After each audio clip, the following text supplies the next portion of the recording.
all right. So already this second trip was so much more. We're doing stuff than the first miles. trip. Yeah. So the first few takes were like a week in a Walmart parking lot. And then I noticed when I was editing this video, I'm like, dang, they're getting in miles. Yeah. Yeah. So we go out. Ethan breaks the idler arm again. Life goes. We limp it back. And I would argue the idler arm broke itself by being a really terrible part. Also, it just bent. Where'd you buy the part? eBay, because that's the only place. Well, it's not the only place. It's the easiest place to find Humvee parts. I do believe we've had at least one other eBay debacle this week with some wrong. Well, that one was 100% me. I just failed to order the right part. This one I ordered the right part. It just was crap. We are secretly looking for a purchasing manager. No, but anyway. So yeah, then we went wheeling, broke some stuff, tried to fix some stuff, went back, just dialed it in, and we left the next day first thing, and we just mobbed. We should talk about that sand hill, though. Oh, yeah. Yeah. I don't think it showed on camera. There's no how way to show it steep on camera. was. Yeah. There's really no way to even fathom. I was right there, and I was like, we've done a lot of interesting off-road stuff over the years with crazy vehicles, but we're usually with a crew of people who don't see that very often. Easy to impress people like me. Right. You're not and even myself, I didn't grow up in the off-roading community at all. I've built the off-road stuff, but we do it largely on my property here in the woods by ourselves. So your perspective is my perspective is this. Yeah. And I mean, I've been to King of the Hammers and stuff. I've seen the Baja 1000. Yeah. I've seen some stuff, but it's not. Anyway, the point of this is we were with Paul's entire crew who all live and breathe off-roading. And this sandhill is 2 miles from their house. And it's their sandhill. It's their sandhill. It's their metric of can you make it up the sandhill. They've seen hundreds and hundreds of rigs attempt and or succeed or fail to go up the sandhill just to set the stage. They know what it takes to get up this hill.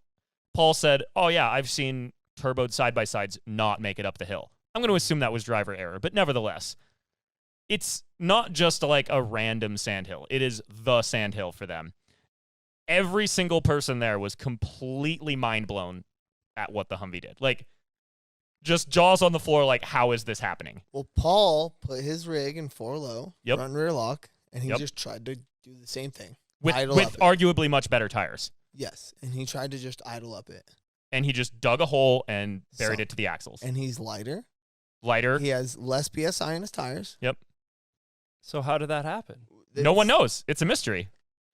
And the Humvee doesn't even have lockers. Well, so in All the that portals, matters. the portals you would think would be the thing and dig down till hard, but It wasn't. It wasn't even close to where a normal. Because a So solid. if you're heavier and you have smaller tires, then I wouldn't say they were smaller. I think he's got 40 13.5s. I think he was on. Isn't he on 43s?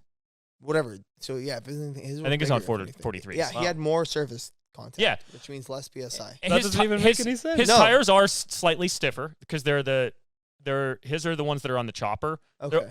We both had Mickey Thompsons. He had the Baja Pros and we have the Baja Bosses, which Got ours are mud terrain. His are extreme mud terrain, whatever. I don't even know what you call them. But he has way bigger lugs, and that is one argument. To see the true difference, you'd have to put the same tires on both rigs because. And if you guys watch the video, just for a visual representation of what we're talking about, super steep, super deep sandy hill where the sand is so light you pick it up and it goes between your fingers, super dry, and the Humvee's just crawling 1 inch every 2 seconds, super small. Probably 1 inch movement per revolution of the tire. Yeah, basically. But it just keeps going. Right. That's what we're talking about here. If you've ever been in the sand in any vehicle, including possibly your feet, you know that you can't go slow up a hill. You can't crawl sand. Rocks, you can crawl. You can't crawl sand. It just doesn't work. If you don't have a little bit of speed, you don't make it up hills, except in this Humvee. But yeah, so there is a chance that part of the factor is simply that we had less aggressive tires because in sand there is Surface area. surface area, and also there's a phenomenon of if your tires are too aggressive, you can just dig a hole really fast. Whereas these ones were just kind of moving sand rather than digging sand. Yeah, exactly. Just kind of like rearranging it. So who knows? But it is wild because it's heavy, has absolutely no power, does not have lockers. It has limited slips, which work extremely well. But yeah, it just creep crawled all the way up that hill of sand. And you guys, I even stopped in the middle and let it cool down because it was overheating, and then then you just started keep at the steepest point. yeah, that was unreal. And you guys found the coolest campsites. And I want to hear your guys' side of the story, but I believe you found that with our sponsor of this episode, OnX Off-Road. Yeah, we absolutely did. Yeah, Clinton, because I was pretty much driving the Humvee the whole time. Clinton and Patrick were swapping off between driving my Tundra. Mm-hmm. But yeah, Clinton was riding with me, and he also works with OnX Off-Road, and so he was looking up spots, and yeah, we used it to find both of our really sweet campsites. We would have used it to find 3 campsites, but our first night of the journey home was spent in a shop in Salt Lake because we had many problems. Yeah. That was cool, though. Yeah, no, it was awesome. Yeah, it was great. And the new features of OnX, we might as well talk about the sponsored portion while we're here. Yeah. Have you played with recency imagery, Patrick? Not yet. Okay. It is actually super sick. Like, you get updated drone visual data on like what the trails look like.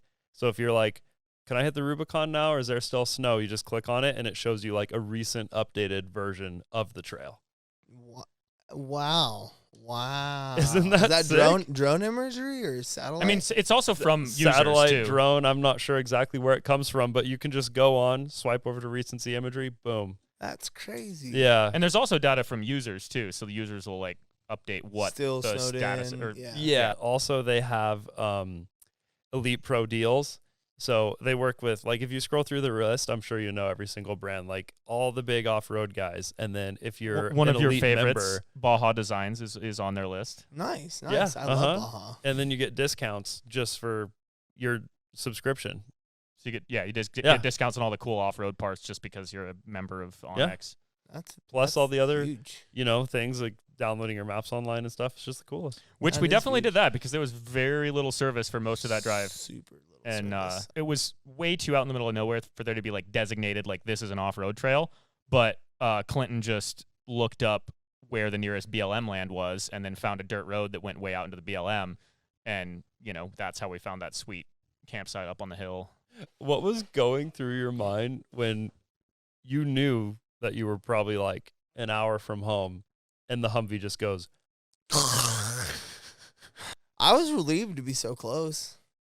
I figured we flat tow the stupid thing back. Like, I was like, whatever. We'll get a tow strap. We'll haul it back. I couldn't believe that the flex plate broke again. That's what I can't believe. Like, you guys had me when we got here and you were like, guess what broke?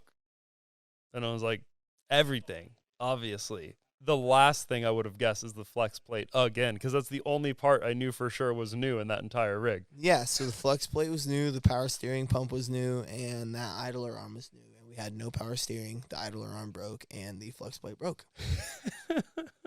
You think this Humvee's cursed? Like, you probably know a lot of people that wheelie Humvees, I imagine, through all of your... No one wheels Humvees? No, dude, I am a Toyota man. Like, no, So I does don't that even... mean all your friends are Toyota men, too? Yeah. You just wheel together? Look, Ethan got a Toyota, Yeah, too. that's true. That's how I know you guys, is It Toyotas. is. It is. If you think if you're out there in a Jeep, I'd know you? No, siree. Dude, you got a Toyota on your arm. Yeah, there I is was a trying Toyota to- tat on my arm. Yeah, in the video coming out on this Friday, there's this nice slow-mo where you're grinding and your sleeve is up. And I'm like, oh, yeah, the Toyota boys are going to love that. You're darn right they are. But yeah, no, Toyota man, through and through. Nice.